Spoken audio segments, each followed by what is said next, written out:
정부는 오늘 오후 12명의 장성에 대한 승진 인사를 발표했습니다. 12명의 이번 승진 인사에서 하나회 회원으로 알려진 장성은 단 한 명밖에 없었습니다. 오늘 전격적으로 이뤄진 육군 참모총장과 기무사령관의 경질은 김 대통령이 벌이는 군부개혁과 길들이기의 첫 단계로 분석됩니다. 또 이번 경질은 김 대통령이 개혁을 추진하는 데 있어 군 또한 예외일 수 없으며 그 방법으로서 우회보다는 직접적이고도 과감한 방법을 택하겠다는 의지를 보여준 것으로 풀이됩니다. 군 그 하나에 그 해산시키면서 지금 보면 아무것도 아니지. 그러나 그때 당시에는요. 군내 정치적인 개입의 가능성을 없애버렸다는 것은 그때 당시에 혁명적인 겁니다. 문민의 시대를 틀을 잡았다는. YS가 대통령이 됐던 그 당시에 참 민자당은 12.12, 5.18에 참여했던 사람들이 많이 당에 있었습니다. 사실은 시간을, 기회를 기다린 겁니다. 9시를 알려드립니다.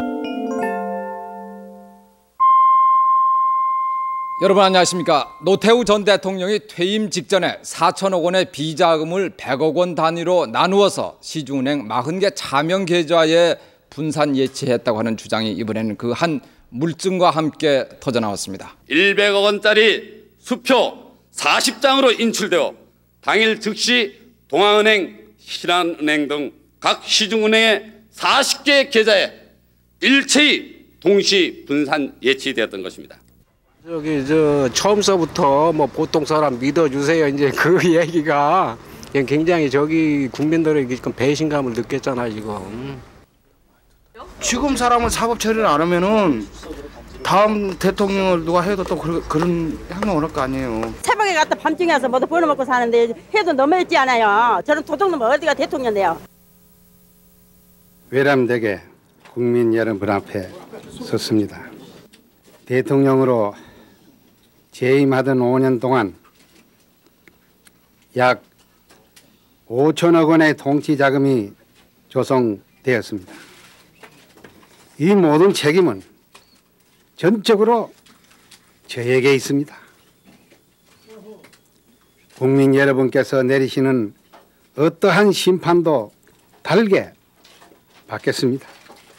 예견은 됐었지만 이렇게 빠를 줄은 아무도 몰랐습니다. 12.12와 5.18 특별수사본부는 전격적으로 내일 오후에 당장 전두환 전 대통령을 소환하기로 했습니다.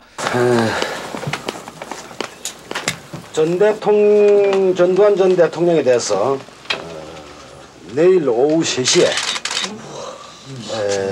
서울지방검찰청에 출석해 주도록 요구했습니다. 만약에 소환에 응하지 않을 경우에는 피해자이기 때문에 강제 불이도 가능합니다. 새벽 6시 34분 검은색 보티에 흰 목도를 한 전 씨가 안채에서 모습을 나타냈습니다. 입을 꼭 다문 굳은 표정이었습니다. 전 씨가 안채에서 내려서자 피의자를 고송할 땐 의뢰 그렇게 하듯 검찰 수사관들이 다가와 팔짱을 꼈고 그러자 전 씨는 다소 불쾌한 듯 검찰 수사관에게 무어라 한마디를 던졌습니다. 마당을 지나는 짧은 시간 동안 동네 청년들이 큰 소리로 몇 마디 위로의 말을 건네자 전 씨는 가볍게 손을 흔들어 보였습니다.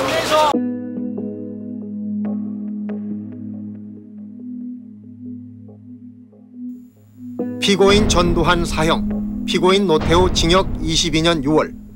역사의 수레바퀴를 되돌렸던 이른바 성공한 쿠데타의 주역들에게 사법부의 준엄한 심판이 내려졌습니다.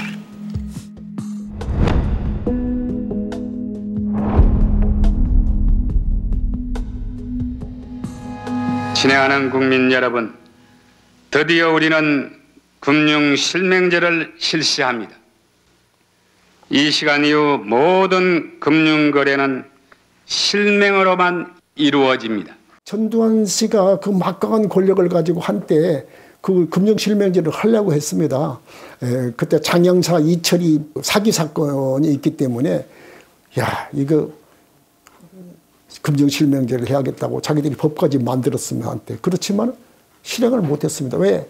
그건 부패 세력이고 자기들이 재벌들로부터 정치자금 받고 정경 유착되어 있고 그리고 주변 세력이 전부 수많은 재산을 감춰가지고 있기 때문에 그걸 실행을 할 수가 없었습니다. 전폭적으로 찬성합니다. 진작했어야 되는데 그거에 대해서 너무 좀 늦은 감이 있어요. 현실로 나타나니까 조금 놀랐지만은 마땅히 와야 될 것이 왔다. 어떤 부정이나 뭐 그런 거를 척결하려는 면에 있어서는 꼭 필요한 일이 아닌가 그렇게 생각해요. 한일 과거사에 대한 일본 강요들의 망언 또 나왔습니다. 올 들어서만도 4번째입니다. 계속 이 망언이 계속되는 것입니다. 문민정부의 당당한 도덕성에 입각해서 과거의 군사정부하고 다르다 하는 것을 일본에 배워줄 필요가 있다. 그래서 이번에 이거는 버르장머리를 기어이 고쳐야 되거든요.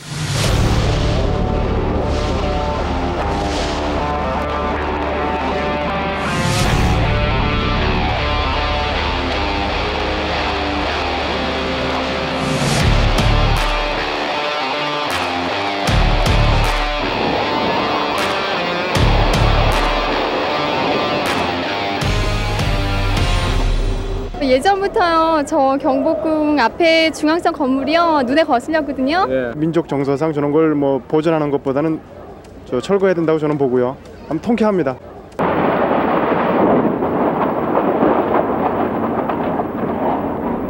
그 당시에 이제 민주주의가 어떤 민주주의냐라고 하는 걸 둘러싸고 국민들의 이해 요구, 좀 이제 삶도 좀 좋아지고 이런 단순하게 대통령만 직접 선출하는 게 아니라 이런 민주주의에 대한 요구가 높았는데 김영삼 정부가 이제 그걸 하기 시작한 거죠.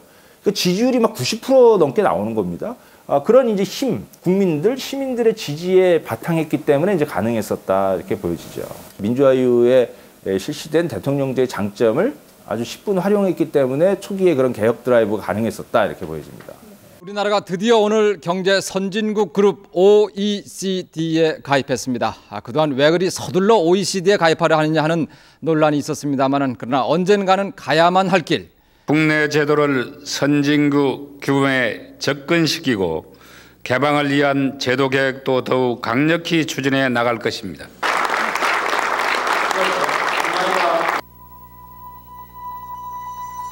노동법 개정안과 안기부법 개정안 등이 오늘 새벽 국회 본회의장에서 신한국당 의원들만 참석한 가운데 기습 처리됐습니다. 새벽 6시 신한국당 소속 의원 157명 가운데 김수환 국회의장 등 3명을 제외한 154명이 입장을 끝내자 안기부법 등 11개 법률안이 차례로 처리됐습니다. 이해 없으십니까? 가결되었음을 선포합니다. 이렇게 11개 법률안이 처리되는데 걸린 시간은 7분이 채 되지 않았습니다. 앉아주시기 바랍니다. 이 사이 오세훈 국회부의장은 의사봉을 48번 두드렸고 신한국당 의원들은 6차례 일어섰다 앉았다를 반복했습니다. 이게 이제 96년 노동법 개혁이라고 얘기를 하는데 해고 요건을 완화시킨다든지 이제 이런 노조 조직률이 그때 굉장히 이제 높아지기 시작했었거든요. 높은 상태에 있었습니다. 이런 부분들을 어떻게 약화시킬 건가에 대해 이제 초점이 맞춰진 거죠. 그래서 국가주도, 특히 어떤 국가주도냐, 재벌이라든지 이런 이제 이미 시장에서의 기득권 세력들이 요구하는 부분들을 수용하려고 하는 겁니다. 그래야 이제 단기적으로 경제 성장이 일어나가지고 경제 위기를 탈피했다라고 하는 이제 성과를 자랑할 수도 있고 또 정권도 재창출할 수 있다고 생각을 한 거죠.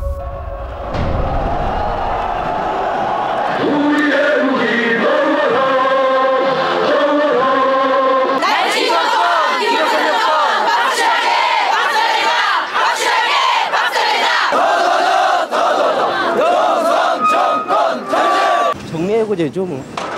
네.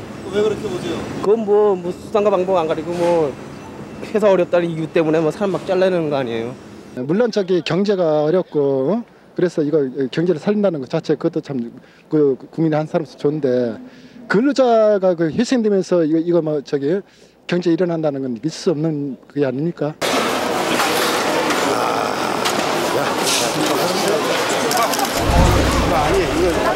읽어보세요. 뭐 하나 성한 게 없는 놈의 정권. 그러면서 권력을 함부로 막 내휘두르는 저 정부, 정권. 이거 안 됩니다. 이거. 재계순위 14위 24개 계열 기업을 거느린 한보그룹이 오늘 부도를 내 경제계에 큰 파문이 예상됩니다. 산미그룹의 연쇄부도 경제대책 어떻게 되나 대책 마련에 부심하는 정부 산미부도와 거액대출의 의혹은 없는가. 혜태그룹 3개 계열사가 자금난으로 부도를 냈습니다. 재계 24위 혜태그룹 30대 그룹 가운데 5번째로 부실기업이 되고 말았습니다. 시청자 여러분, 정부가 결국 국제통화기금 IMF에 구제금융을 신청하기로 했습니다. 경제 우등생 한국의 신화를 뒤로한 채 사실상의 국가 부도를 인정하고 국제기관의 품 안에서 회생을 도모해야 하는 뼈아픈 처지가 된 겁니다. 대통령으로서 국민 여러분에게 참으로 송구스러울 뿐입니다. 정부가 해야 할 일은 대통령인 저의 책임 아래 철저하게 추진되도록 하겠습니다.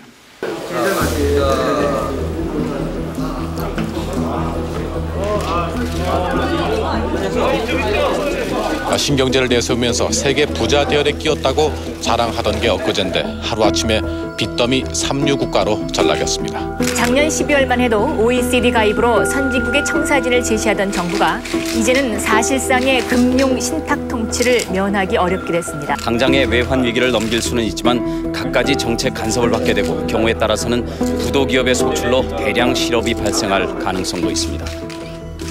예, 그거 하지 마세요. 실수요 나가는 것만 거래하세요.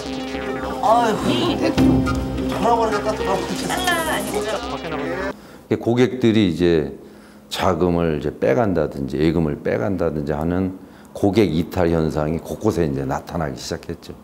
그런 것들이 이제 직원들한테는 직감적으로 상당히 이제 어려움을 이제 느낄 수 있는 그런 부분이 되겠죠. 당연히 이제 뭐 한 400~500개 이렇게 되는 영업점들, 그 영업점들이 이제 폐쇄가 되는 거겠죠.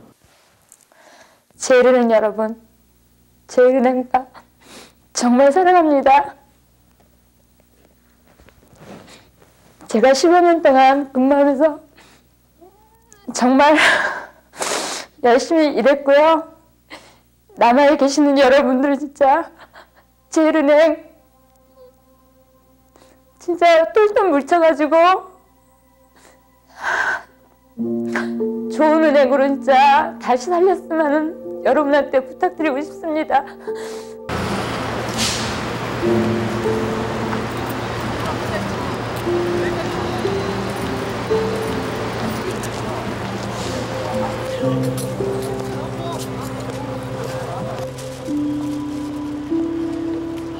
이번 달에는 며칠 일 나가보셨어요? 나요? 네.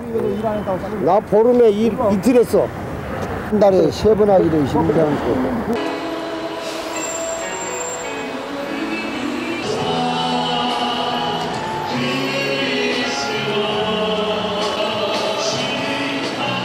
누가 이 경제 위기를 초래했다고 생각하세요? 글쎄요. 정치하시는 분들이 잘했으면 좋겠습니다. 우리나라에 대립에 빚이 자꾸 저딱하니 빚도 지지 말고 그래야 돼. 그러니까 이제 대통령 잘 뽑아야지 이번에. 잘 뽑아야 되는데 그게 마음대로 내 맘 같으면 어느 사람이 좀 그런 자리는 가면 사람이 변해진다 하더라고. 이게 잘못해서 그렇게 IMF까지 왔는데 그 당에서 계속 집권을 한다 하면 민주정치, 책임정치가 안 되잖아. 그래서 정권 교체를 해야 된다 식에서 정권 교체를 하려면은 야권 후보 단일화를 통해서 공동 집권을 하고 해야 된다.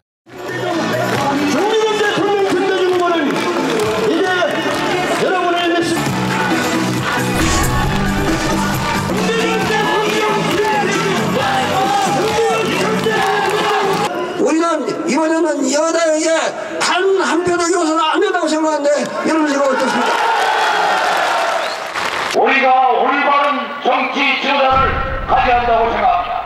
정직하고 깨끗한 대통령이 필요한 것입니다.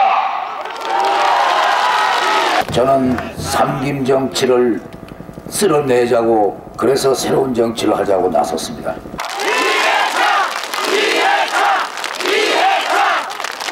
강석 씨, 김혜영 씨. 네, 안녕하세요. 안녕하세요, 강석입니다. 안녕하세요. 21세기를 끌어갈 지도자를 제대로 뽑았습니다. 아, 그렇습니까? 혹시 저 가족 회의 같은 거 안 하셨어요? 투표하기 전에? 네버. 전혀입니까? 예. 네. 아무쪼록 국가 경제를 좀 안정시켜 주시고 그리고 또 우리 온 국민들도 소비 전략해가지고 이 어려운 이 경제 난국을 타벼겠습니다.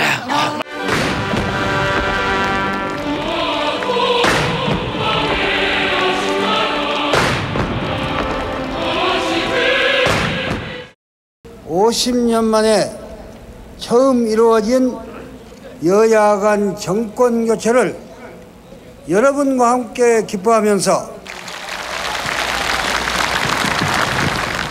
우리에게 6.25 이후 최대의 국난이라고 할 수 있는 외환 위기가 닥쳐왔습니다.